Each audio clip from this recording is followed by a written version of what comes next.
Meu nome é Maria Teresa. Não é nome que impressiona. Não tem brilho, não carrega sobrenome de família importante, não chega antes de mim quando entro num lugar. É nome de mulher do interior. Tem uma em cada vila, em cada rua de terra batida, em cada banco de praça esperando o sol baixar. Maria Teresa, mulher de missa, de terço na mão, de panela no fogão e boca fechada na hora certa. O tipo de mulher que o mundo usa sem perceber que está usando e agradece sem perceber que deveria agradecer mais. Eu fui essa mulher por muito tempo, não por fraqueza, por escolha, ou pelo que eu achava que era escolha. Aprendi desde pequena que mulher que fala alto perturba, que mulher que pede incômoda, que mulher que chora em público envergonha quem está do lado. Fui crescendo dentro dessas medidas, me ajustando a elas como quem usa vestido que não foi feito para o próprio corpo. Você aperta aqui, solta acolá, e um dia para de notar o desconforto, porque o desconforto já virou pele. Se você gosta dessas histórias reais e emocionantes, já se inscreve no canal para me dar uma força e comenta aí de qual cidade você está assistindo essa história. Tenho 53 anos, sou viúva, não tenho filhos, e essa frase ainda pesa diferente de qualquer outra frase que eu digo sobre mim mesma. Ainda aperta num lugar que não tem nome anatômico, um lugar que fica no meio do peito e que não aparece em raio-x nem em exame nenhum, mas que dói do mesmo jeito. Não ter filhos não foi escolha. Foi o que a vida decidiu por mim, enquanto eu ainda achava que tinha tempo, enquanto eu ainda achava que as coisas iam se acertar, enquanto eu esperava pelo momento certo que nunca chegou do jeito que eu imaginava. E além de viúva e sem filhos, fui expulsa. Expulsa da casa da minha própria família, da casa onde cresci, onde aprendi a andar, onde a voz da minha mãe ainda mora nas paredes de um jeito que nenhuma demolição vai conseguir tirar. Expulsa como se eu fosse coisa, não gente. Como se os anos que passei ali, os de infância, os de cuidado, os de madrugada velando doente sem reclamar, não pesassem nada na balança quando chegou a hora de dividir o que sobrou. Não pesaram. Essa é a verdade, e eu aprendi que verdade dura é melhor carregada com os olhos abertos do que com os olhos fechados. Com os olhos fechados, você tropeça mais. Meus irmãos se chamam Hélio e Walter. Crescemos na mesma casa de adobe, sofremos as mesmas faltas, conhecemos o mesmo cheiro de roupa molhada no inverno e de comida escassa no fim do mês. Vi os dois chorarem no velório do nosso pai. Sentei com eles na mesma mesa de Natal por décadas. Achei que conhecia essas pessoas. Achei errado. Quando minha mãe morreu, 3 anos depois do meu marido Antônio, como se a vida quisesse me dar as perdas em sequência para ver até onde eu aguentava, a casa de adobe virou disputa imediata. Eu tinha voltado para lá nos últimos 2 anos para cuidar dela. Lavava, medicava, ficava acordada nas madrugadas de febre. Aprendi a linguagem do corpo dela quando a dor estava grande e as palavras não saíam mais com clareza. Fiz isso porque era minha mãe e não porque esperava receber nada em troca. Amor de filho não é transação, mas meus irmãos contabilizaram diferente. Hélio me chamou num canto numa tarde de terça-feira.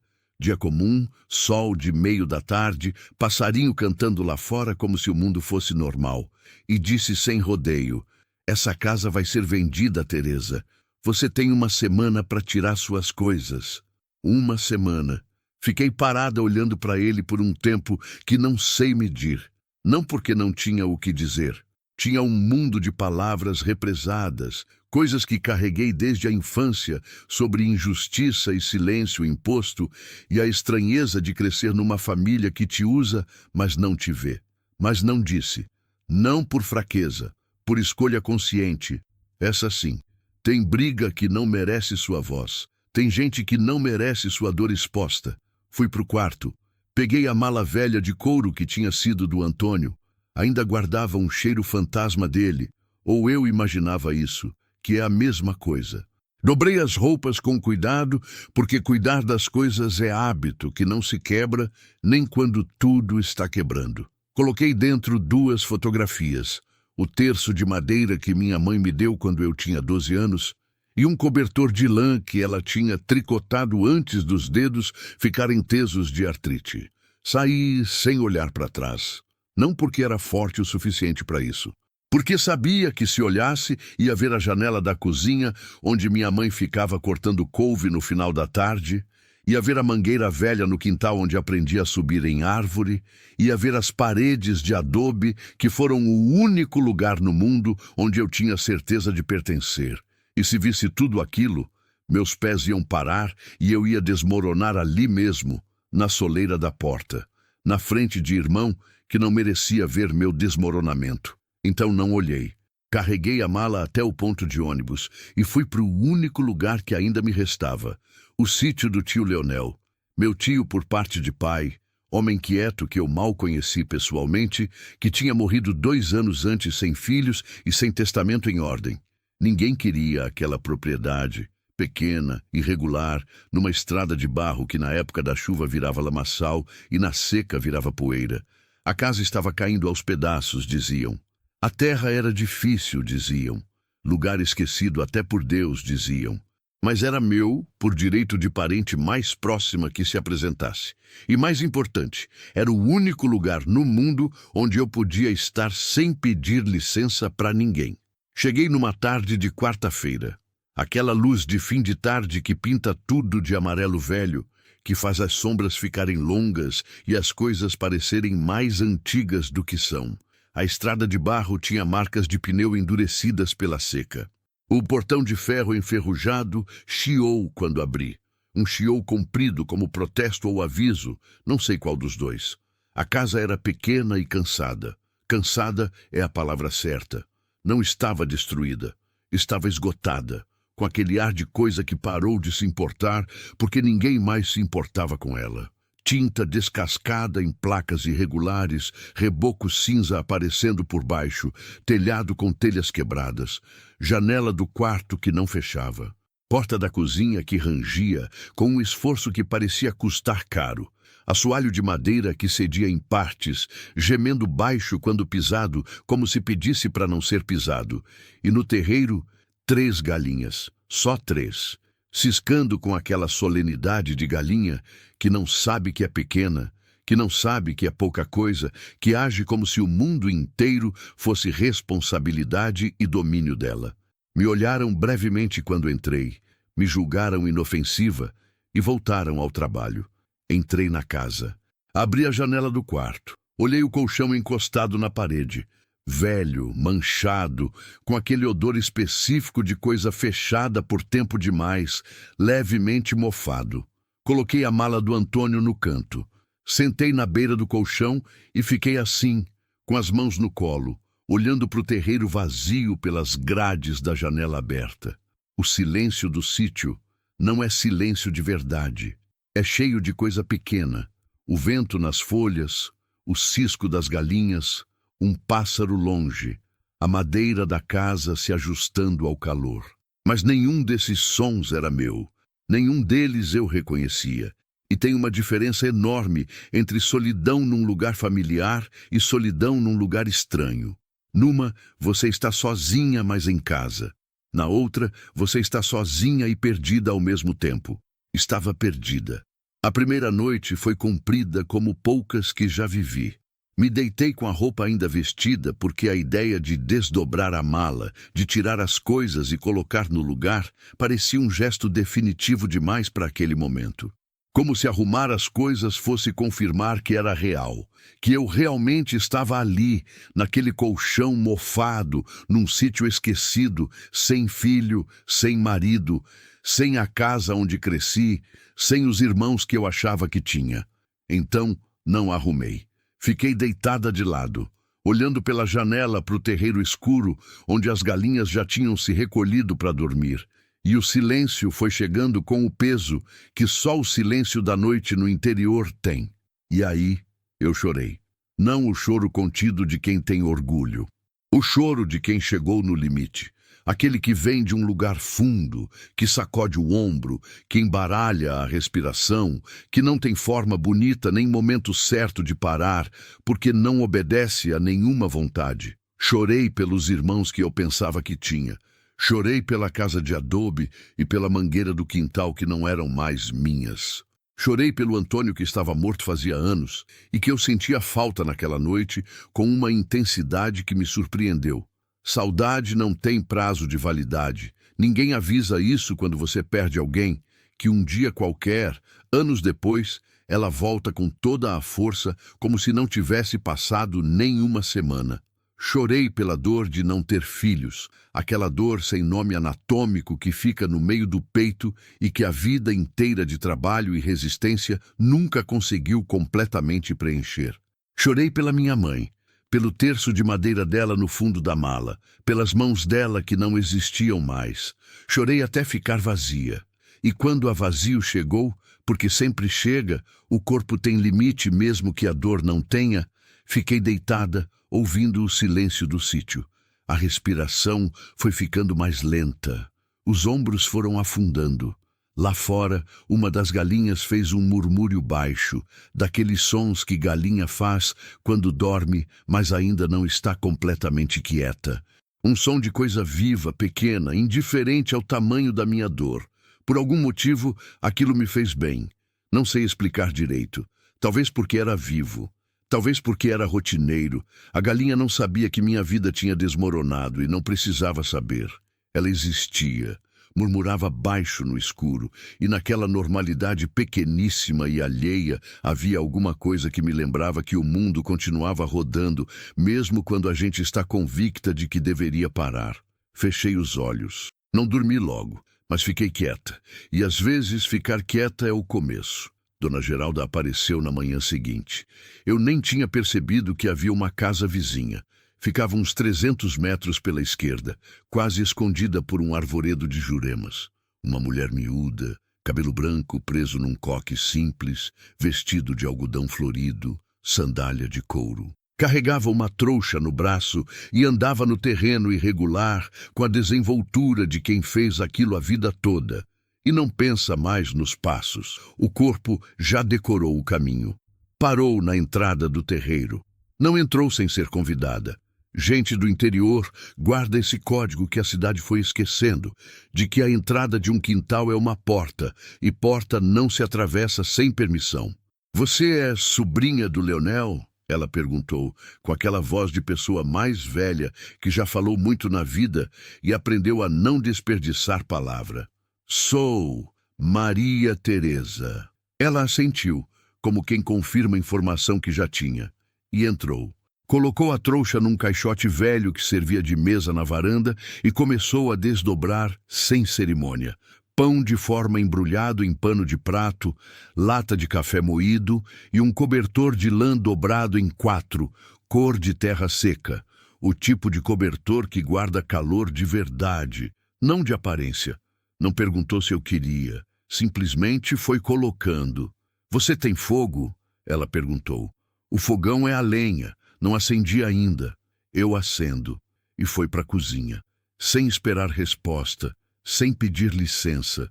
Pegou a lenha que tinha num canto, arrumou no fogão com prática de quem fez isso desde menina, riscou o fósforo que tirou do próprio bolso. Encheu a chaleira com água do balde que eu tinha puxado do poço mais cedo, colocou para esquentar. Cortou o pão com uma faca que encontrou na gaveta aberta, pôs 2 copos na mesa. 2. Como se soubesse desde o começo que a conversa ia precisar de 2. Tomamos café sentadas à mesa da cozinha, enquanto o sol da manhã entrava pela janela e as galinhas recomeçavam o trabalho delas lá fora. Dona Geralda não me fez perguntas. Não tinha aquela urgência de curioso que quer saber para poder contar depois. Ficou ali com aquela qualidade rara de presença que não exige nada, que não pede explicação. Não oferece pena, não enche o silêncio com palavras que não foram pedidas. Só tomou o café, me deixou tomar o meu. Fazia quanto tempo que alguém tinha feito café para mim? Que alguém tinha acendido o fogo, aquecido a água, servido no copo certo e sentado do lado sem querer nada em troca? Comida e presença oferecidas sem transação têm um gosto diferente. Tem o gosto de cuidado. E cuidado, quando você está acostumada a ser quem cuida, é coisa que derruba as últimas defesas. Senti os olhos arderem. Engoli com o café. Não deixei cair. Dona Geralda me olhou, não com pena, com reconhecimento. A diferença é enorme e eu a senti com clareza. Pena olha para baixo, reconhecimento olha de frente, como quem já passou por algo parecido e não precisa de explicação porque já sabe. Seu Leonel era bom homem, ela disse. Viveu sozinho os últimos anos, mas não era triste, não. Era quieto por escolha. Me ensinou muita coisa sobre essa terra. Olhei para ela. Essa terra não é ingrata, ela continuou, com a voz plana de quem diz verdade que não precisa de enfeite. Ela só precisa de quem preste atenção. Tem pomar nos fundos, goiabeira, limoeiro, pé de umbu, tem jurubeba na cerca. A parte norte pega sol de um jeito que dá feijão bom se você regar com juízo. Fez uma pausa. Ele deixou um caderno. Anotava tudo, o que plantou, quando, como saiu. O que a terra foi ensinando a ele com o tempo. Procura lá no cômodo dos fundos. Tá num pano. Eu ouvia e olhava pela janela para o terreiro de terra batida, onde as 3 galinhas continuavam o trabalho constante delas, alheias a toda conversa e a toda perda. Foi então que Dona Geralda colocou o copo na mesa, me olhou diretamente e disse: se você aguentou chegar até aqui, você aguenta mais. Só precisa decidir se quer. Não disse com entusiasmo. Não disse como quem faz discurso. Disse com a voz plana e firme de quem constata. Do jeito que se diz que hoje vai chover, ou que o feijão precisa de água, ou que o sol nasce do lado leste. Verdade tão simples que dispensa ornamento. Aquelas palavras entraram. Não resolveram nada. O colchão mofado ainda estava lá. A conta no banco ainda era pouca. Os irmãos que me expulsaram ainda existiam. O Antônio ainda estava morto. A dor de não ter filhos ainda tinha o mesmo endereço de sempre dentro do peito. Nada mudou naquele segundo. Mas alguma coisa em mim se mexeu. Como quando você estava numa sala escura, por tempo demais, e alguém abre uma fresta de janela. Não porque a fresta ilumine tudo, mas porque você se lembra que a luz existe, que existe lá fora, esperando, enquanto você ficava dentro achando que havia acabado. Eu ainda existia. Ainda estava sentada naquela mesa bebendo café que outra pessoa tinha feito. Ainda tinha mãos que sabiam trabalhar. Ainda tinha, por mais improvável que parecesse, um pedaço de chão que era meu sem que eu precisasse pedir licença para ninguém. Podia decidir. Dona Geralda foi embora antes do almoço. Antes de sair, me levou até o cômodo dos fundos, que eu ainda não tinha aberto, presa no quarto e na cozinha, como quem teme que explorar o lugar seja confirmar que vai ficar. O cômodo tinha ferramentas enfileiradas numa prateleira. Enxada, ancinho, pás, uma corda nova. E na parede do fundo, numa prateleira de madeira, embaixo de um pano de algodão dobrado com cuidado de quem guarda a coisa que importa, o caderno. Capa dura, preta, as iniciais LCS em letras douradas desbotadas no canto. Leonel Couto da Silva.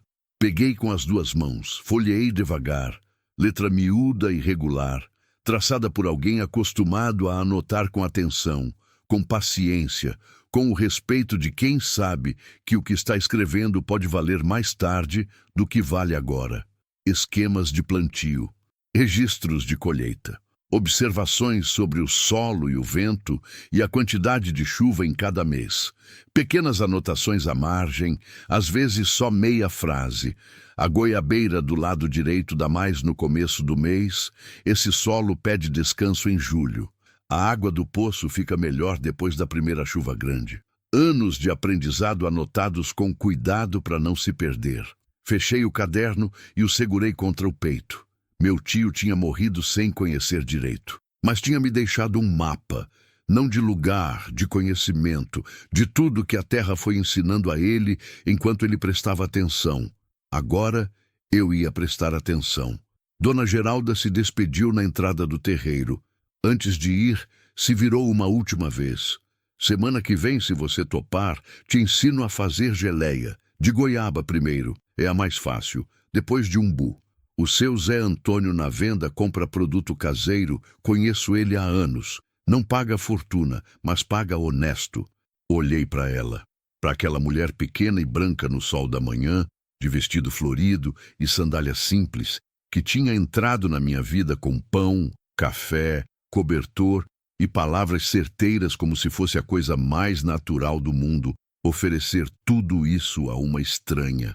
Semana que vem, eu disse. Ela acenou com a cabeça e foi embora pelo caminho de terra, andando com aquela segurança de quem sabe exatamente onde está pisando. Fiquei olhando até ela sumir entre as juremas. Então, me virei para o sítio. Para a casa cansada, com as paredes descascadas, para o terreiro de terra batida, onde as 3 galinhas continuavam o trabalho delas sem parar, sem reclamar, sem pedir que o mundo fosse diferente do que era. Para o pomar nos fundos que eu ainda não tinha ido ver. Para o caderno do tio Leonel, que eu segurava com as 2 mãos como se fosse herança, que era a mais valiosa que ele tinha podido deixar. Respirei fundo. O ar tinha cheiro de terra seca e folha e alguma coisa floral que vinha do pomar que eu ainda não conhecia. Não me vejo como vítima. Nunca me vi. Mesmo quando tinha todo o direito. Mesmo quando o chão sumiu, mesmo quando as pessoas que deveriam estar do meu lado me viraram as costas sem cerimônia. Alguma coisa em mim sempre resistiu a esse nome. Não por orgulho vazio, mas porque vítima é quem para. E eu não parei. Ajoelhei, fui ao fundo. Chorei noite inteira num colchão mofado num sítio esquecido, mas estava de pé, e quando a gente está de pé, por mais que os joelhos doam e as mãos estejam vazias e o caminho seja completamente incerto, já é começo. Tinha trabalho a fazer. Entrei na casa, abri a mala do Antônio e comecei a arrumar as coisas no lugar. Dizem que terra ruim é terra que não foi entendida. Quem me disse isso foi o caderno do tio Leonel.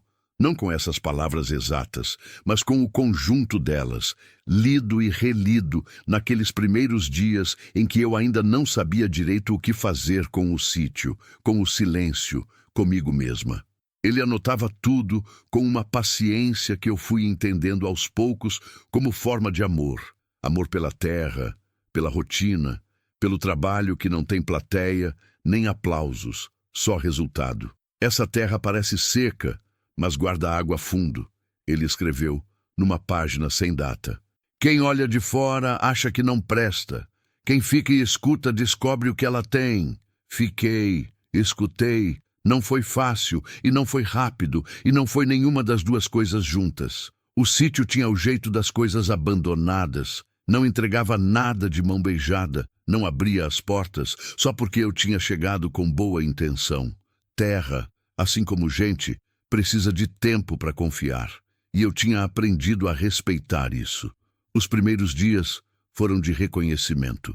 Acordava cedo. O sol do interior não pede licença. Entra pela janela com aquela claridade crua de manhã cedo que não poupa detalhes e não tem filtro nenhum. Botava o café no fogão a lenha, que eu tinha aprendido a acender na segunda tentativa, porque na primeira a lenha estava úmida e o fogo apagou 3 vezes antes de eu entender que paciência com fogo é a mesma paciência que se tem com qualquer coisa que precisa de cuidado para pegar. Tomava o café em pé na varanda, olhando o terreiro acordar. As 3 galinhas eram as primeiras criaturas vivas que eu via todo dia. Saíam do galinheiro. Um cômodo improvisado no canto do barracão, com tela de arame pregada torta, mas suficiente, com aquela seriedade de quem tem agenda própria. Ciscavam, bicavam, moviam a cabeça de lado, como se estivessem calculando alguma coisa que eu não tinha capacidade de entender. Não me ignoravam completamente, me toleravam, que no começo de qualquer relação nova já é alguma coisa. Comecei a dar nome para elas no 3º dia. Não planejei, não sentei para pensar em nome bonito. Foi acontecendo como acontecem as coisas que são verdadeiras. A maior, que andava na frente das outras e decidia para onde o grupo ia, como se fosse questão de honra, eu chamei de Filó, nome de mulher que manda sem precisar levantar a voz. Minha avó materna se chamava Filó, e era exatamente isso. A do meio, menor, mais agitada, que ciscava em 2 lugares ao mesmo tempo, com aquela ansiedade de quem não consegue se decidir, virou Neném. E a última, a mais quieta, que ficava um pouco atrás das outras e observava antes de se mover, que tinha um jeito contemplativo que contrastava com as outras duas. Essa eu chamei de Lourdes. Filó, Neném e Lourdes. 3 galinhas num terreiro de terra batida. Minha primeira família no sítio. Não digo isso com ironia. Digo com a honestidade de quem esteve suficientemente sozinha para entender que companhia não precisa ser humana para ser real. Elas não me julgavam. Não tinham opinião sobre o que eu tinha perdido ou deixado de ganhar. Não sabiam que eu era viúva sem filhos, expulsa de casa pela própria família. Simplesmente existiam, ciscavam e de vez em quando me olhavam com aquele olho redondo e sério que tem galinha, que parece bobagem e não é. Tem uma qualidade de presença naquele olhar que eu não sei nomear, mas que me fazia menos solitária. Foi no 4º dia que fui até o pomar. Dona Geralda tinha me dito que existia, mas eu tinha ficado postergando, como se fosse assunto para depois, quando eu estivesse mais inteira. Mas aprendi que esperar estar inteira para fazer as coisas é a armadilha. A gente nunca está inteira. A gente vai fazendo com os pedaços que tem. Fui numa manhã de sexta-feira com o caderno do tio Leonel debaixo do braço. O pomar ficava nos fundos do terreno, depois de uma cerca de arame que eu precisei abrir com cuidado, porque um dos mourões estava cedendo. E ali estava. Não o pomar bonito de revista, não as fileiras organizadas de quem plantou com plano e régua. Era um pomar do interior mesmo, orgânico no sentido original da palavra. As árvores crescidas, no jeito que quiseram, tortas algumas, com galhos que se cruzavam e sombras que se misturavam. Mas carregado. A goiabeira era a maior. Alta, com casca cor de cobre, descascando em placas que deixavam aparecer o verde por baixo. Galhos abertos em todas as direções, como quem não tem pressa nem destino certo. Só vontade de crescer. Estava cheia de fruta, algumas no ponto, algumas ainda duras, algumas já passando, caídas no chão com o cheiro doce e fermentado que goiaba caída tem, que é um dos cheiros mais honestos que existem porque não tenta ser outra coisa. Fiquei parada embaixo dela, olhando para cima. A luz entrava pelos galhos em pedaços, assim, em pedaços irregulares, como acontece quando a sombra é densa, mas não fechada, e cada brecha deixa passar uma fatia de sol que cai diferente no chão embaixo. Era bonito. Não do jeito que coisa planejada é bonita. Do jeito que coisa que cresceu sozinha, sem ninguém olhando, acaba sendo bonita porque ninguém interferiu. Abri o caderno do tio Leonel, na seção que ele tinha dedicado ao pomar. Tinha 3 páginas. Mapa desenhado à mão, com a localização de cada árvore, os nomes populares, as épocas de frutificação. Anotações sobre como colher sem machucar o galho. Observações sobre pragas, sobre poda, sobre o jeito que cada espécie respondia à chuva e à seca. Goiabeira não precisa de muito, precisa de respeito. Colhe o que está pronto e deixa o resto no tempo dela. Quem tem pressa, perde a fruta. Fiquei um tempo lendo. Depois fechei o caderno, pus debaixo do braço e comecei a caminhar pelo pomar devagar, de árvore em árvore, como quem está sendo apresentado a pessoas que vai conviver. O limoeiro estava carregado de um jeito que parecia queixa. Fruta demais, sem ninguém para colher. Alguns limões já amarelando além do ponto, a árvore vergando um pouco com o peso.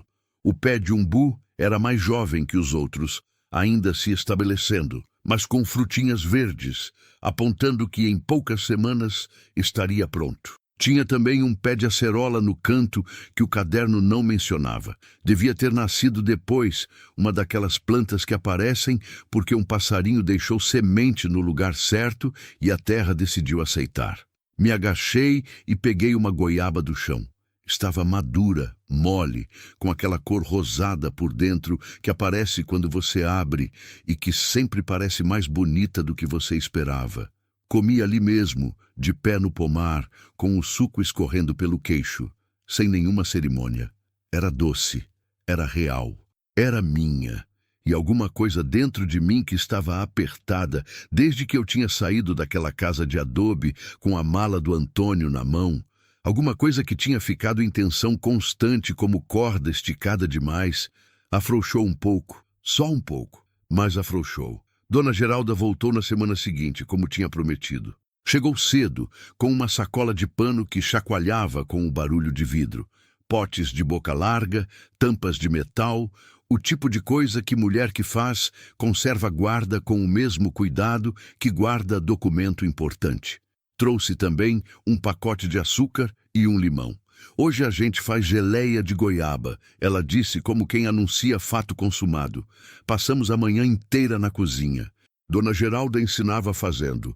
Não do jeito de quem explica a teoria, mas do jeito de quem mostra o gesto e deixa você repetir até acertar. Selecionamos as goiabas, as mais maduras, mas ainda firmes. Mole demais não tem pectina suficiente, Teresa. A geleia não firma. Lavamos, cortamos, retiramos as sementes com colher, com aquela repetição de movimento que fica hipnótica depois de um tempo. Colocamos na panela com água, levamos ao fogo brando.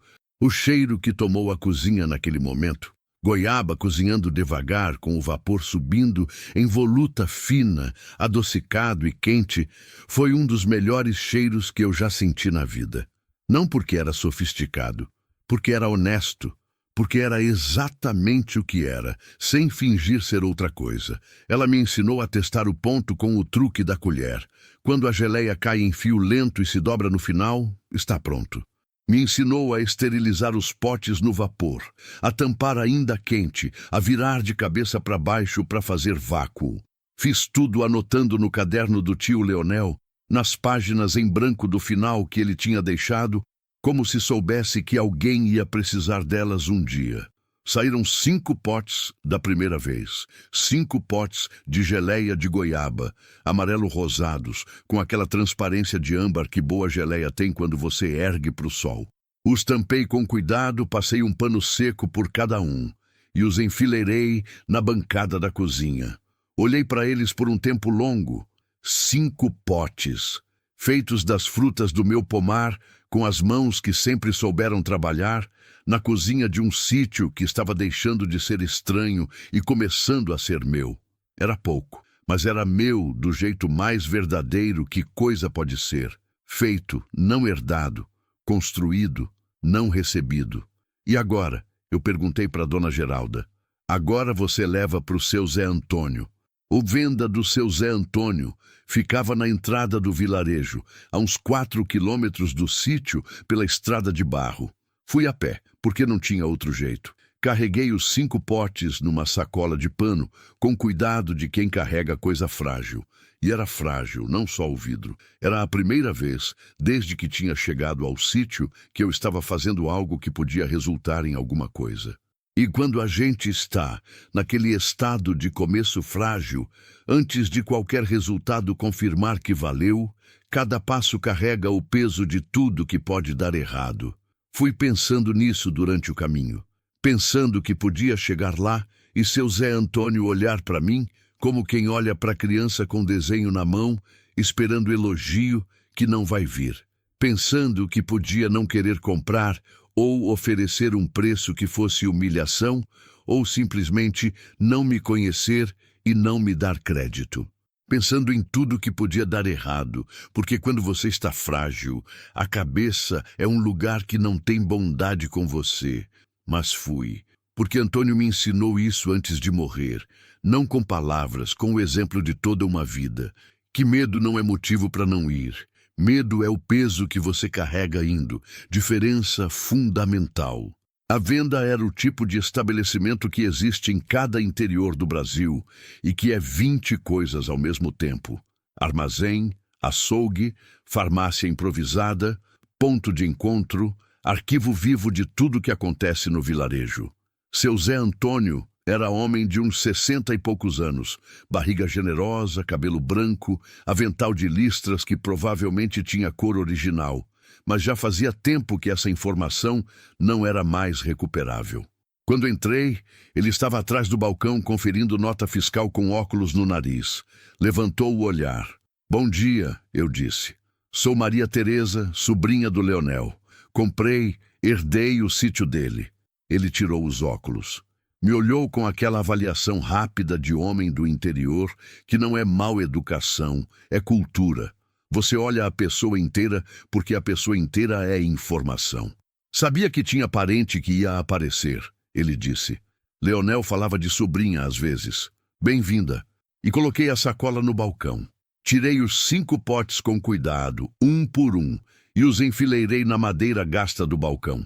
Fiz geleia de goiaba, eu disse. Do pomar do sítio. Dona Geralda me ensinou o processo. Queria saber se o senhor teria interesse em comprar para revender. Ele pegou um dos potes. Examinou o vidro contra a luz que vinha da janela. A transparência âmbar, a consistência, a tampa bem vedada. Abriu e fechou a tampa para testar o vácuo. Cheirou levemente. Ficou pensando por um momento que me pareceu longo demais. Quanto você quer por pote? Ele perguntou. Eu tinha calculado durante o caminho o preço do açúcar, o tempo, o gás, a amortização dos potes que Dona Geralda tinha emprestado. Tinha chegado num número que me parecia justo. Falei o número. Ele assentiu sem negociar. Fico com os 5. E se você trouxer mais semana que vem, fico com 10. Saí da venda com dinheiro no bolso pela primeira vez desde que tinha chegado ao sítio. Não era muito. Não era suficiente para resolver nada grande, não ia pagar conta atrasada, nem consertar o telhado de vez. Mas era honesto. Era o resultado do meu trabalho nas frutas do meu pomar, com o que a minha vizinha me ensinou numa manhã de quarta-feira na minha cozinha. Era meu de todas as formas que importam. Parei no meio da estrada de barro na volta, com o sol da tarde batendo de lado e as sombras se alongando no chão vermelho, e fiquei assim por um momento. Parada, respirando, sentindo o peso da sacola vazia na mão e o peso diferente do dinheiro no bolso. Lembrei da frase de Dona Geralda. Se você aguentou chegar até aqui, você aguenta mais. Só precisa decidir se quer. Tinha decidido. E aqui estava a primeira evidência de que decisão não era ilusão. Era real, tinha consequência, tinha resultado que cabia na palma da mão e que ninguém podia tirar porque ninguém tinha dado. Continuei caminhando. O sítio estava a 3 quilômetros. Filó, Neném e Lourdes estavam esperando o milho da tarde. O pomar tinha fruta que eu ainda não tinha colhido. O caderno do tio Leonel tinha páginas que eu ainda não tinha lido até o fim. Tinha trabalho a fazer. E pela primeira vez desde que tinha chegado, pela primeira vez desde os irmãos, desde a mala, desde o colchão mofado e o choro da primeira noite, a palavra trabalho não pesava como fardo, pesava como propósito. E propósito, descobri naquele dia numa estrada de barro do interior do Brasil, é a coisa mais leve que existe mesmo quando é pesada, porque tem direção. E quando você tem direção, mesmo que o caminho seja longo e o chão seja irregular e o vento venha contra, você sabe para onde está indo. E isso muda tudo. Tem uma coisa que ninguém te avisa quando você vai morar num lugar pequeno depois de uma vida de perdas visíveis. O lugar pequeno já vai saber de você antes de você chegar. Não sei como funciona isso. Nunca entendi o mecanismo.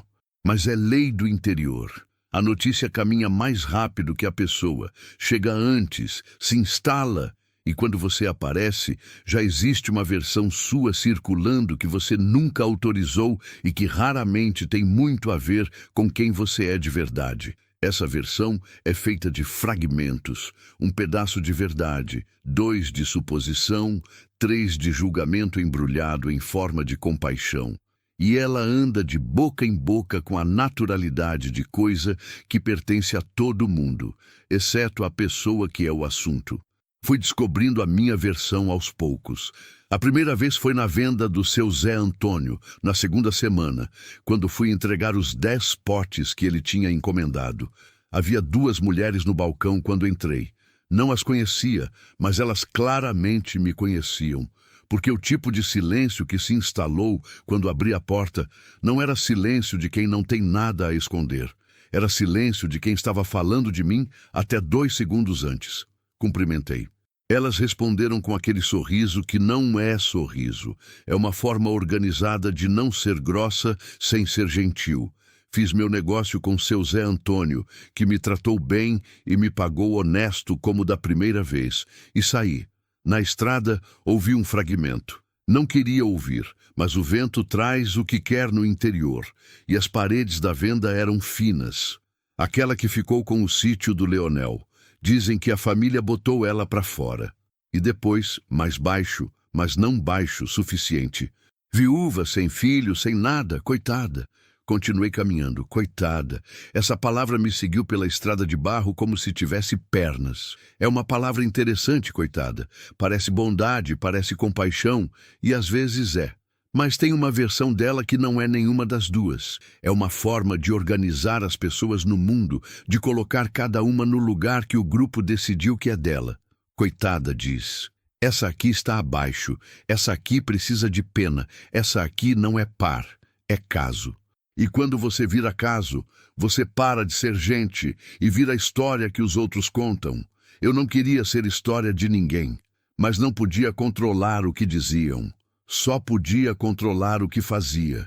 E o que eu fazia era voltar para o sítio, cuidar do pomar, aprender com o caderno do tio Leonel, fazer geleia com Dona Geralda, entregar os potes para seu Zé Antônio e repetir. Repetir era o único argumento que eu tinha contra a versão deles de mim. Não palavras, não explicação, não defesa. Repetição. Presença. Resultado. O julgamento não ficou só nos murmúrios da venda. Veio de formas diferentes, com rostos diferentes, com a gentileza cruel que só o interior sabe produzir. Aquela crueldade que se veste de cuidado, que pergunta como forma de expor, que oferece conselho como forma de mostrar que você está errando. A primeira forma de rosto foi Dona Cecília. Dona Cecília morava a 2 quilômetros do sítio, era viúva também, mas do tipo diferente. Viúva de homem que tinha deixado terra, gado e nome respeitado. O que no interior faz toda a diferença entre ser viúva, que inspira respeito, e ser viúva, que inspira pena. Ela apareceu no sítio numa tarde de sábado sem avisar, com uma tigela de doce de leite na mão como se fosse visita social, mas com os olhos percorrendo tudo. A casa, o terreiro, eu, com aquela avaliação disfarçada de cortesia.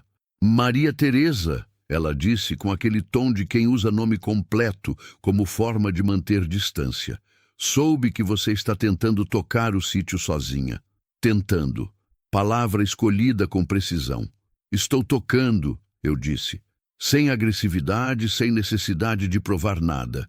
Só a correção simples, porque palavras importam, e eu havia aprendido a não deixar a versão errada de mim se instalar sem resistência. Ela sorriu daquele jeito. Mas sozinha, querida. Mulher sozinha em sítio é muito peso. Você não tem filho, não tem marido. Quem vai te ajudar na hora que a coisa apertar? Olhei para ela por um momento. Tem uma resposta honesta para essa pergunta e tem a resposta que a pessoa quer ouvir. A resposta honesta é que eu estava me ajudando, que Dona Geralda estava me ajudando, que o caderno do tio Leonel estava me ajudando, que Filó, Neném e Lourdes estavam me ajudando do jeito peculiar que galinha ajuda, só existindo com convicção. A resposta que ela queria ouvir era uma confissão de fragilidade, uma validação do coitada que ela estava pensando, mas tinha educação suficiente para não dizer em voz alta. Não dei nenhuma das duas. Tô bem, Dona Cecília, eu disse. Obrigada pelo doce de leite. Ela foi embora ligeiramente insatisfeita, que eu considerei vitória. A segunda forma de rosto foi mais difícil. Veio de um homem chamado Eustáquio, dono de um pedaço de terra vizinho ao sítio, do lado da cerca norte, onde ele criava gado magro numa pastagem que estava precisando de chuva há tempo demais. Homem de uns 55 anos, chapéu de palha, fala pausada de quem mede cada palavra, não por cuidado, mas por cálculo. Apareceu na cerca um dia de manhã, enquanto eu colhia goiaba. "Bom dia!" ele disse, apoiado no mourão com aquele jeito de quem está de passagem, mas não está. Cumprimentei. Fiquei sabendo que você herdou o sítio do Leonel, ele disse. É, terra boa, essa. Pausa. Quando o Leonel estava vivo, a gente tinha um acordo informal. O lado norte, lá do fundo, que fica inundando quando chove, ele deixava meu gado usar para passar. Eu conhecia aquele lado norte. Tinha lido sobre ele no caderno. O tio Leonel tinha anotado que era área de várzea, que alagava fácil e que por isso ele nunca plantava ali, mas que no futuro poderia ser aproveitada de outro jeito se a água fosse bem conduzida. Não sabia desse acordo, eu disse com calma. Acordo informal, como falei, entre vizinhos. Entendo, mas como é informal, vai precisar de uma conversa antes de eu confirmar qualquer coisa. Preciso conhecer melhor o terreno primeiro. O rosto dele fechou levemente. Não era o que ele esperava. Esperava concordância imediata, porque mulher sozinha sem família por perto, na cabeça dele, era mulher que cede sem negociar. Era viúva sem filho, era coitada, era caso, não gente que tem posição sobre a própria terra. Leonel nunca fez problema, ele disse. Eu sou Maria Teresa, não Leonel. Eu respondi. Quando eu conhecer melhor o que tenho aqui, a gente conversa direito. Ele foi embora sem despedida longa. Fiquei olhando para a cerca norte por um tempo depois que ele sumiu. O lado norte que alagava, que o tio Leonel deixava o gado usar por acordo informal. Que talvez fosse bondade, talvez fosse pressão gentil que ele não tinha jeito de recusar sozinho lá no fundo do mundo. Não ia saber. O que eu sabia era que terra é limite e limite precisa ser conhecido antes de ser cedido. Aprendi isso da forma mais dura. Quando você não sabe o que é seu, alguém sempre aparece para te dizer o que não é. Mas o vilarejo não foi só julgamento. Isso é importante dizer, porque seria fácil e desonesto pintar o lugar como puramente hostil. Lugar pequeno é lugar humano, e humano é complicado. E complicado tem as duas coisas sempre: a crueldade miúda que julga e a bondade miúda que sustenta. Às vezes, na mesma pessoa. Às vezes, no mesmo dia. Seu Zé Antônio era a prova disso. Na terceira semana, quando fui entregar os potes, já eram 15, porque Dona Geralda tinha me ensinado a fazer também de umbu, que tinha um sabor mais ácido e complexo que o de goiaba, e que ele disse que vendia mais rápido entre os clientes mais velhos, que tinham saudade do gosto. Ele me chamou para o lado enquanto contava o dinheiro. Tenho uma proposta, ele disse sem preâmbulo. Fiquei quieta ouvindo. Tenho cliente em Feira de Santana que compra produto artesanal para revender em loja de presente. Boa loja, centro da cidade, clientela que paga mais. Ele procura geleia, doce, conserva, coisa feita com cuidado, com rótulo apresentável, quantidade regular. Dobrou o dinheiro e me deu. Se você conseguir produzir com constância, eu faço a ponte. Não fico com nada. É negócio direto entre você e ele. Só te apresento porque acho que você tem produto bom e precisava de alguém que dissesse isso em voz alta. Fiquei olhando para ele. Por que o senhor faz isso? Eu perguntei. Não com desconfiança, com curiosidade genuína. Bondade sem motivo aparente ainda me pegava de surpresa naquela época. Ele encolheu o ombro com aquela naturalidade de homem que faz coisa boa sem precisar de teoria sobre o assunto. Seu Leonel foi bom vizinho por 40 anos e você tem cara de quem vai valer a pena. Saí da venda com o dinheiro dos 15 potes no bolso e uma possibilidade nova na cabeça, que ainda não sabia o tamanho que podia ter. Falei com Dona Geralda naquela mesma tarde. Ela estava no quintal dela colhendo quiabo quando cheguei, com o chapéu de palha e as mãos ágeis de mulher que faz trabalho de roça há mais de 50 anos, sem perder a precisão. Contei o que seu Zé Antônio tinha proposto. Ela parou de colher. Me olhou. Você consegue produzir quanto por semana? Depende do que o pomar der e do que eu aprender a fazer, além de goiaba e umbu. Aprende, disse com aquela simplicidade. Tem acerola no canto do seu terreno, dá geleia boa, cor bonita, vende bem. Tem maracujá que você pode plantar na cerca, cresce rápido. E conserva de pimenta não precisa de fruta. Você planta pimenta em canteiro pequeno, não toma espaço, e conserva de pimenta tem saída o ano todo.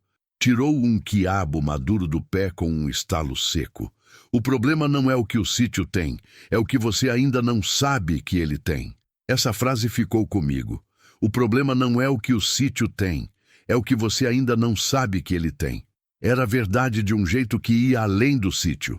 Era verdade sobre mim mesma, sobre o que eu tinha dentro que ainda não tinha descoberto porque ninguém tinha me dado condição de descobrir, porque a vida tinha me usado de um jeito que não deixava sobrar tempo para eu me perguntar o que mais existia em mim além do que os outros precisavam que eu fosse. Voltei para o sítio antes do sol baixar, com a cabeça cheia de possibilidade e o caderno do tio Leonel debaixo do braço. Sentei na varanda com a luz de fim de tarde, pintando o terreiro de amarelo velho, as 3 galinhas fazendo o último cisco do dia antes de recolher, e fiquei escrevendo nas páginas em branco do final do caderno. Não plano elaborado, não projeção financeira. Só o que eu sabia, o que eu não sabia, o que eu queria aprender, o que o sítio tinha que eu ainda não tinha visto. Escrevi por 1 hora. Quando terminei, olhei para o que tinha escrito. Era mais do que eu esperava encontrar. Mais do que eu teria apostado, 2 meses antes, que existia dentro de mim ou dentro daquele pedaço de terra que ninguém queria. O vilarejo podia continuar com a versão deles de mim. A viúva sem filho, a coitada do fim da estrada, a mulher que os irmãos expulsaram e que estava tentando se virar sozinha num sítio caindo aos pedaços. Deixa eles ficarem com essa versão. Eu estava escrevendo outra. Foi nessa mesma semana que aconteceu a coisa com a cerca. Eustáquio voltou. Não pela manhã dessa vez, à tarde, quando o sol bate diferente e o calor de fim de dia deixa todo mundo com menos paciência do que devia ter. Trouxe um homem junto, mais jovem, que eu não conhecia e que ficou parado atrás dele como argumento silencioso. Maria Teresa, ele disse, sem bom dia e sem chapéu tirado, que no interior é sinal claro de como a conversa vai ser. Precisava te falar da cerca norte. O gado passou hoje cedo e a madeira do mourão tá podre. Abriu um buraco. Precisa consertar. Precisa, eu concordei. A obrigação é sua.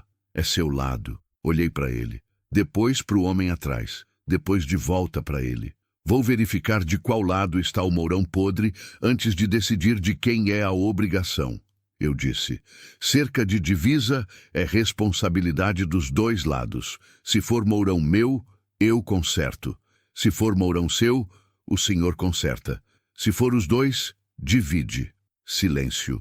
Leonel nunca questionava essas coisas, ele disse, pela 2ª vez.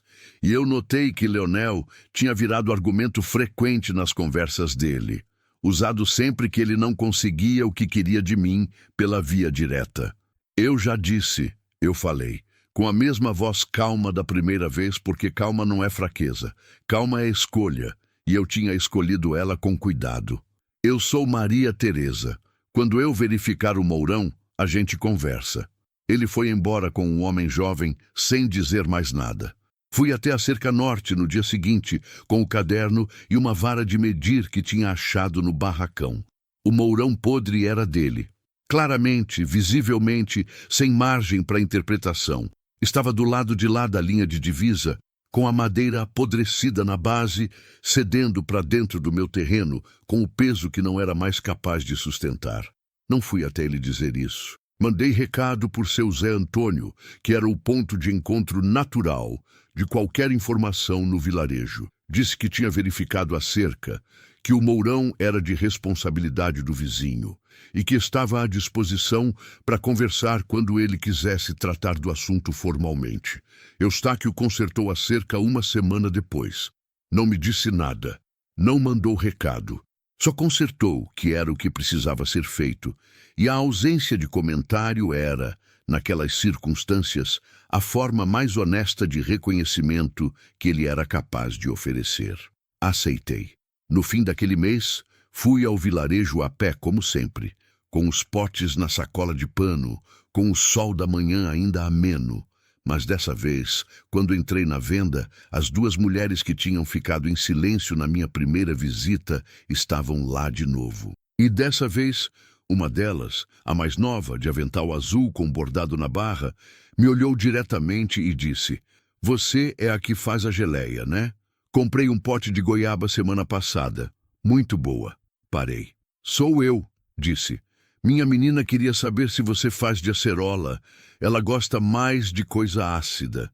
"Estou começando a fazer", eu disse. "Semana que vem deve ter."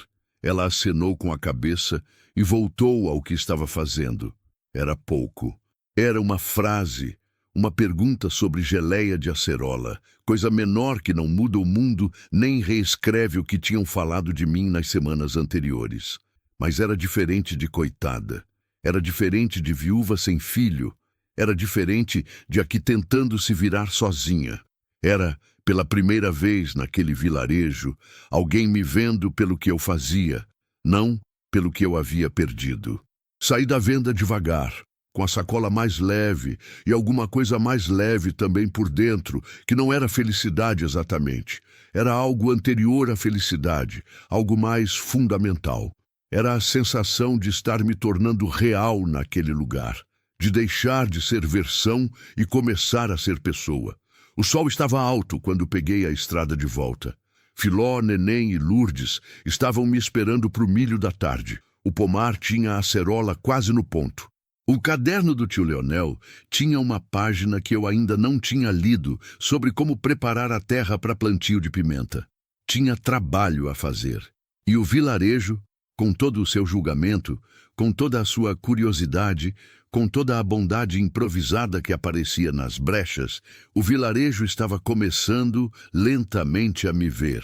Não do jeito que eu queria ser vista, do jeito que eu estava construindo, dia por dia, pote por pote, passo por passo, numa estrada de barro do interior do Brasil. Tem uma coisa que a terra ensina que livro nenhum consegue ensinar direito, que crescimento real não faz barulho.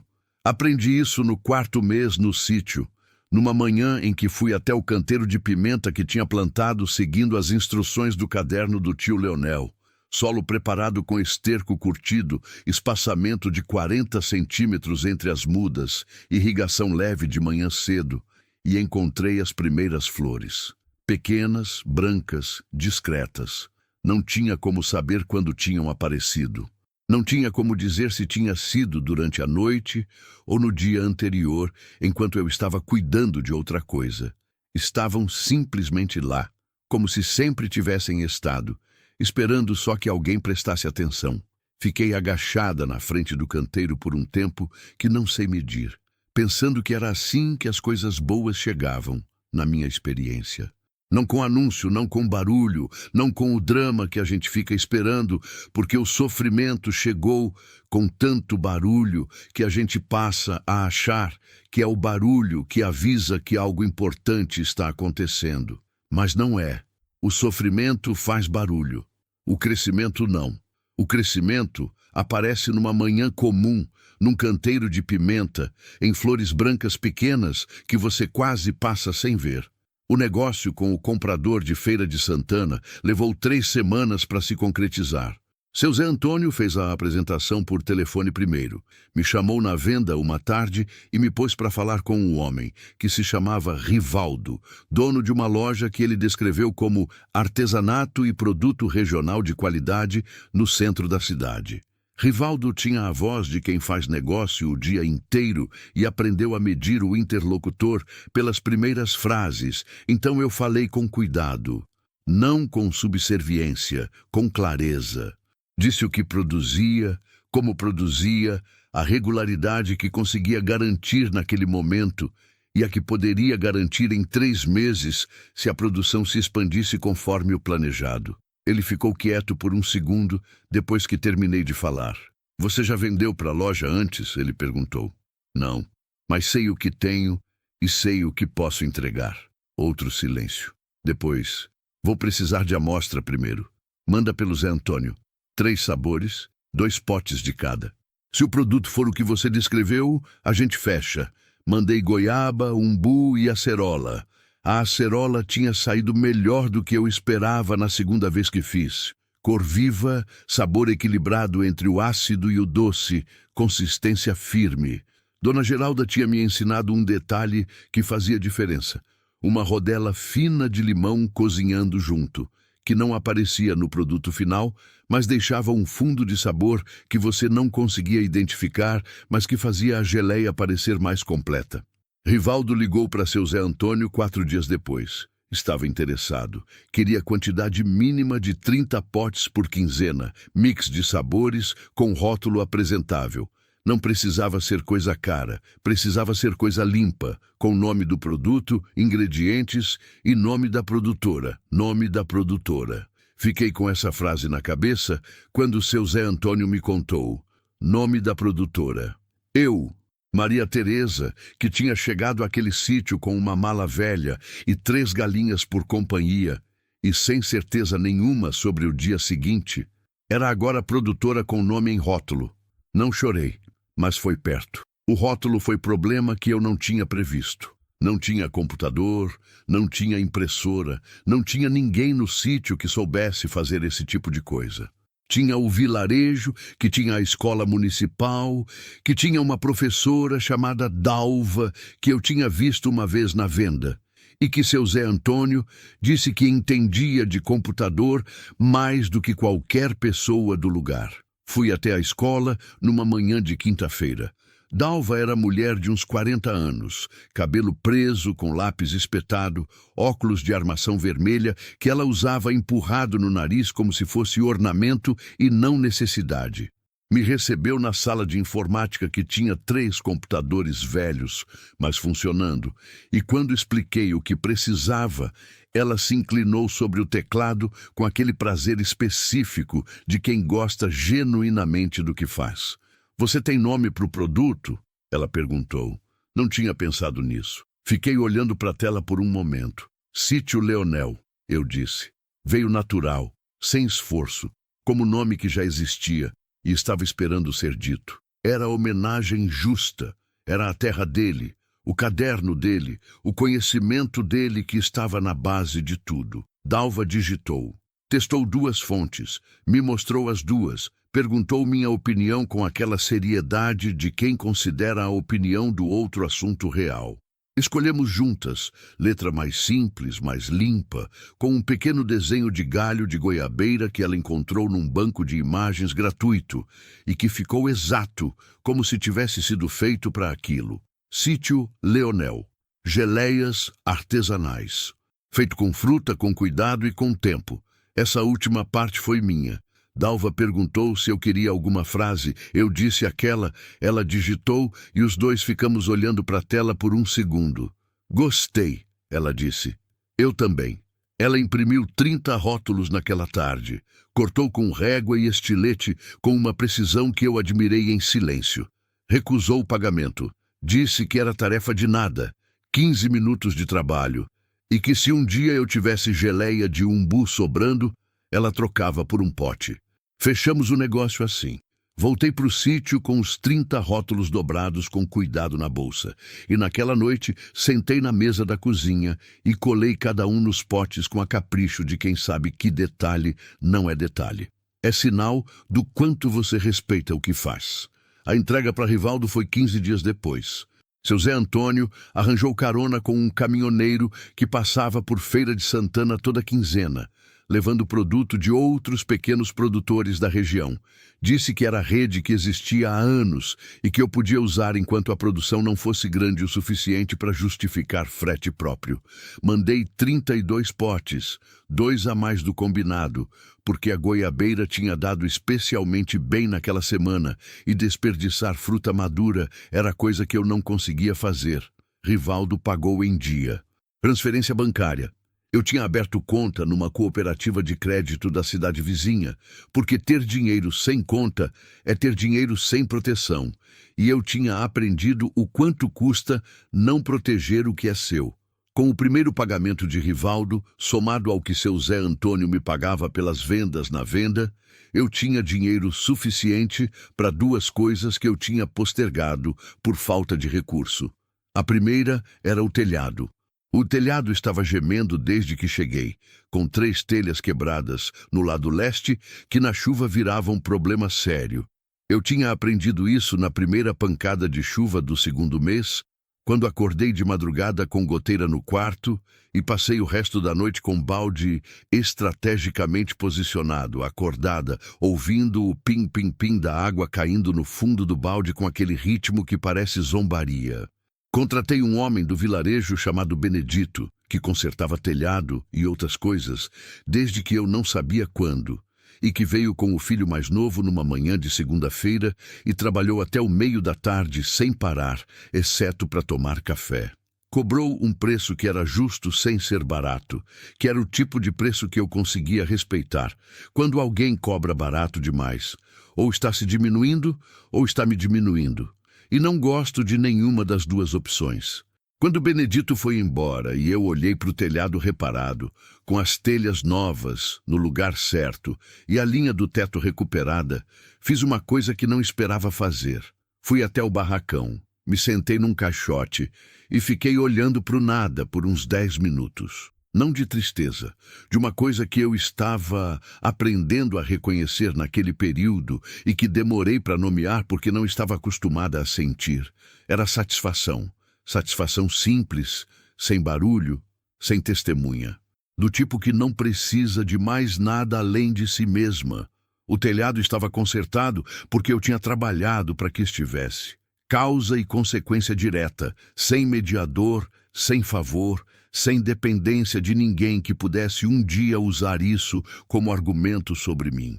Era meu, completamente meu. A segunda coisa que o dinheiro de Rivaldo possibilitou foi menor em tamanho e maior em significado.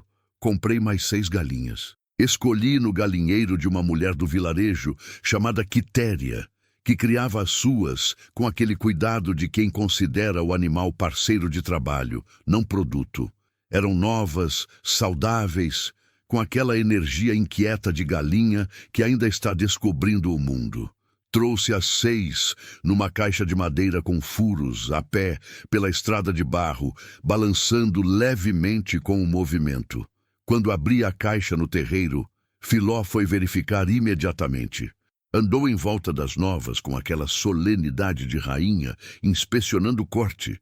As 6 novas ficaram estáticas, com o respeito instintivo de quem entende a hierarquia, sem precisar que alguém explique. Neném ficou do lado, tentando parecer igualmente imponente, mas falhando de um jeito cômico.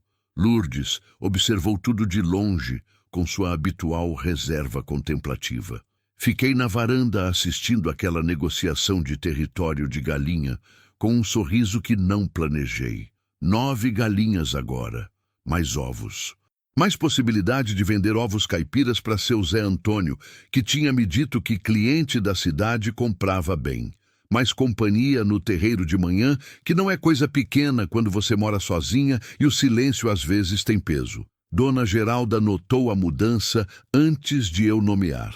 Veio uma tarde, como vinha toda semana, às vezes com o propósito de ensinar alguma coisa, às vezes só para sentar e tomar café, que eu tinha aprendido a valorizar como a visita mais importante da semana. E ficou me olhando por um tempo antes de falar qualquer coisa. Você está diferente, ela disse por fim. Diferente como? Ela pensou. Não era mulher de falar sem pensar, Dona Geralda. Cada palavra saía do lugar certo, porque ela esperava encontrar o lugar certo antes de falar. Quando você chegou, você andava assim. Ela curvou levemente os ombros, juntou um pouco, como quem carrega algo pesado e está tentando ficar menor para o peso não chamar atenção. Agora você anda de outro jeito. Não disse mais nada. Não precisava. Eu entendi. Tinha aprendido com o corpo aquilo que a cabeça ainda estava processando. Que o espaço que você ocupa no mundo é escolha. Que você pode encolher para tentar passar despercebida, para não incomodar, para não ser alvo de quem precisa de alvo. Mas que encolher não protege, só diminui, e diminuir nunca tinha me feito bem, só me tinha feito menor. Comecei a ocupar espaço de um jeito diferente. Não de arrogância, não de agressão, de presença. A diferença entre pessoa que está num lugar e pessoa que habita um lugar. Eu estava habitando o sítio, estava habitando o vilarejo, mesmo que o vilarejo ainda estivesse se ajustando a isso. Estava habitando minha própria vida de uma forma que, estranhamente, só tinha se tornado possível depois de perder quase tudo. Tem uma liberdade no fundo. Ninguém te avisa sobre isso quando você está caindo. Mas quando você chega no fundo e descobre que o fundo é firme, que não afundou mais do que afundou, que ainda está respirando, que suas mãos ainda sabem trabalhar, alguma coisa se reorganiza. Você descobre o que é essencial, porque o supérfluo foi embora, compulsoriamente ou não. E o que é essencial descobrir era menos assustador do que eu pensava. Era terra, era trabalho, era uma vizinha de cabelo branco que aparecia com pão e ficava para ensinar. Era 3 galinhas com nome. Era o caderno de um tio que eu mal conheci, mas que me deixou o melhor que podia deixar. Atenção transformada em conhecimento, transformada em letra numa página. Era suficiente. Não era tudo. Nunca ia ser tudo. A falta do Antônio existia. A dor de não ter filhos existia. A ferida dos irmãos existia.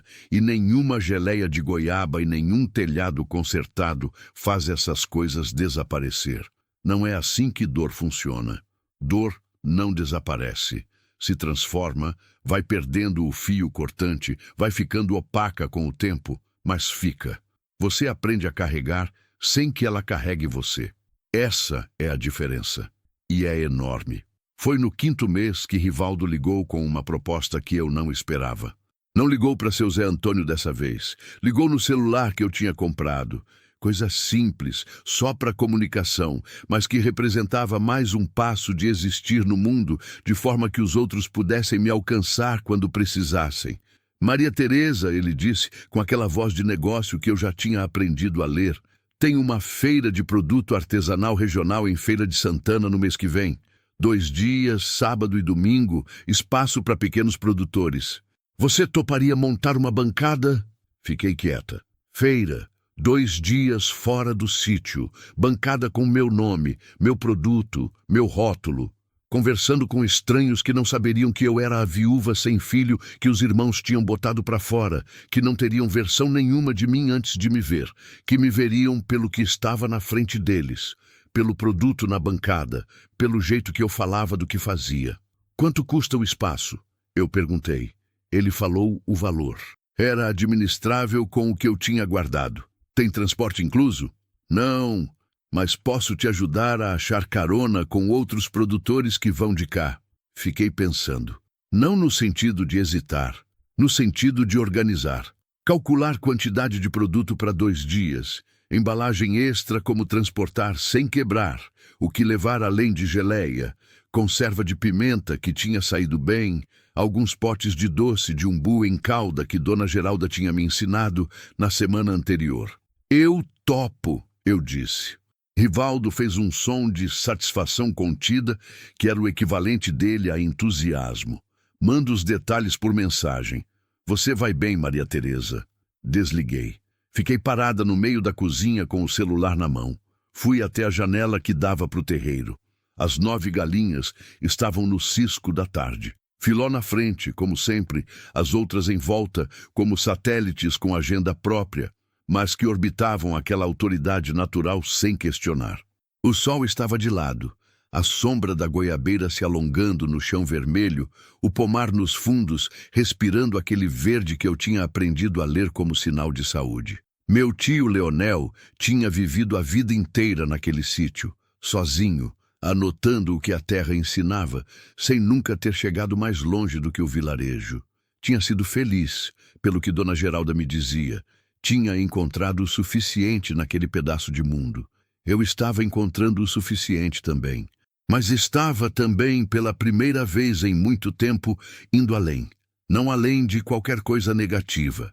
Além dos limites que a vida e as pessoas tinham desenhado em volta de mim sem que eu tivesse pedido.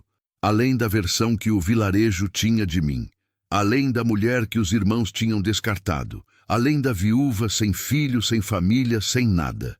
Ia para uma feira, com meu produto, com meu rótulo, Sítio Leonel, geleias artesanais, feito com fruta, com cuidado e com tempo. Fui até o caderno do tio Leonel, abri nas páginas em branco do final e escrevi tudo o que precisava fazer nas próximas 4 semanas. Lista longa, organizada, com os itens que dependiam de mim e os que dependiam de outras pessoas, os que podiam esperar e os que precisavam de atenção imediata. Escrevi por meia hora. Quando terminei, olhei para a lista com a mesma calma com que você olha para caminho que é difícil, mas está claro. Não era certeza que ia dar certo. Nunca é certeza. Certeza é a ilusão que a vida tira cedo de quem presta atenção. Era só a clareza de quem sabe o que precisa ser feito e está disposta a fazer. Era suficiente. Sempre foi. Nunca tinha montado bancada em feira na vida.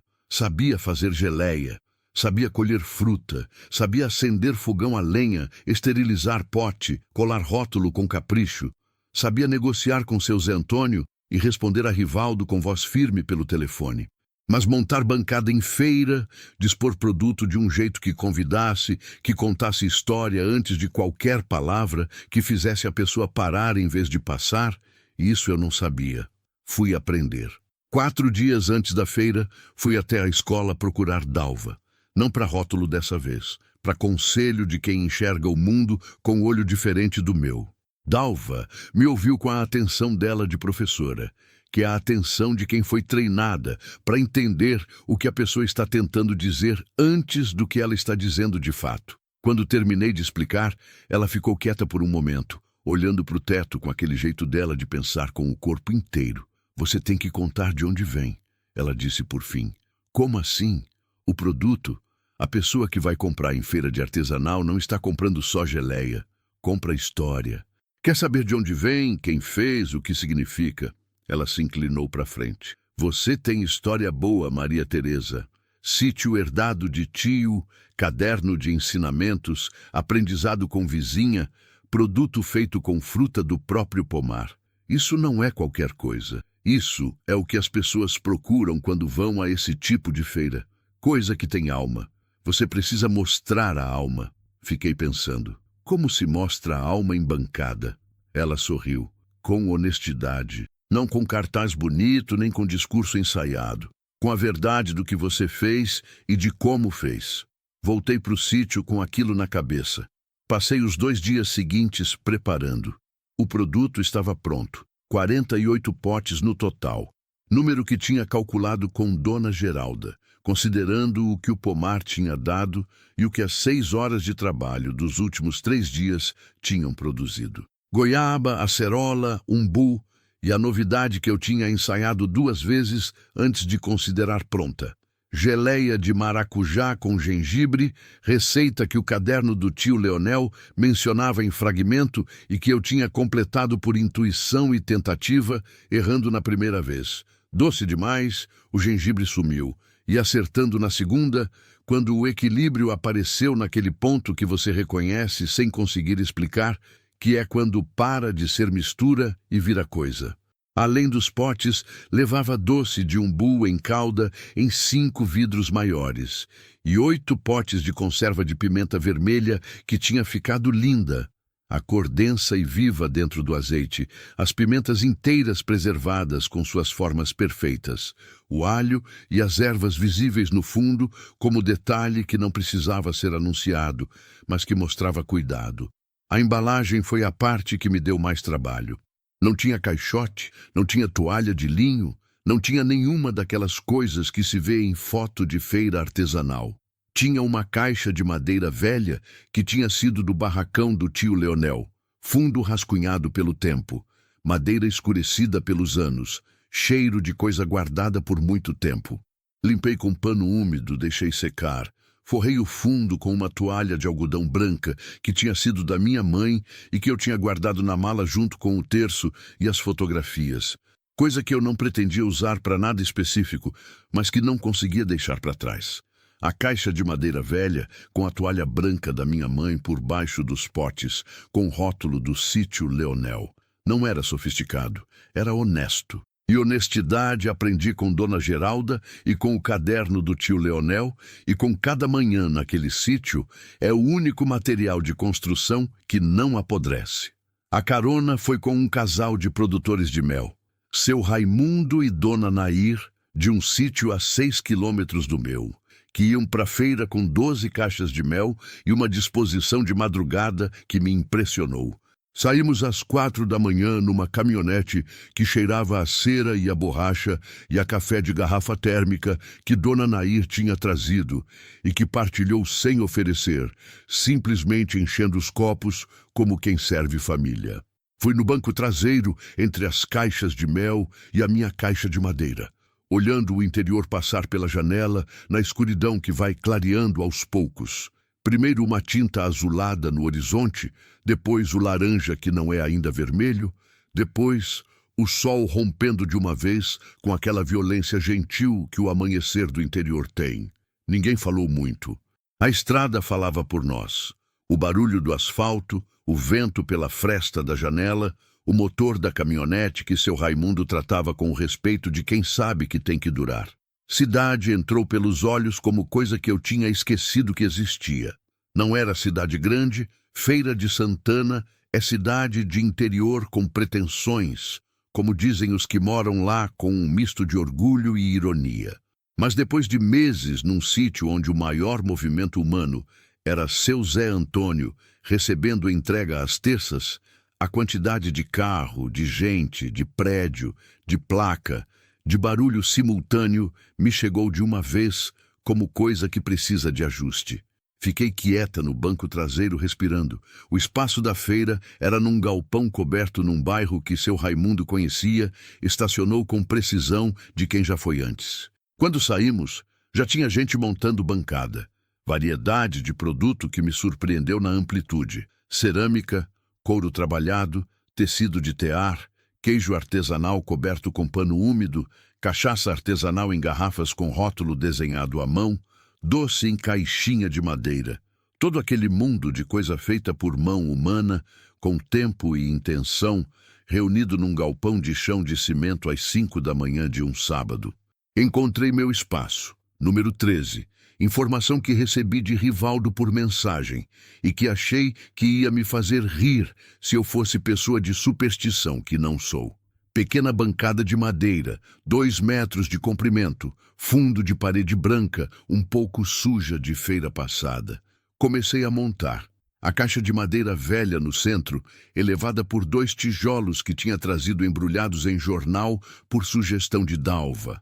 Altura chama olho, ela tinha dito.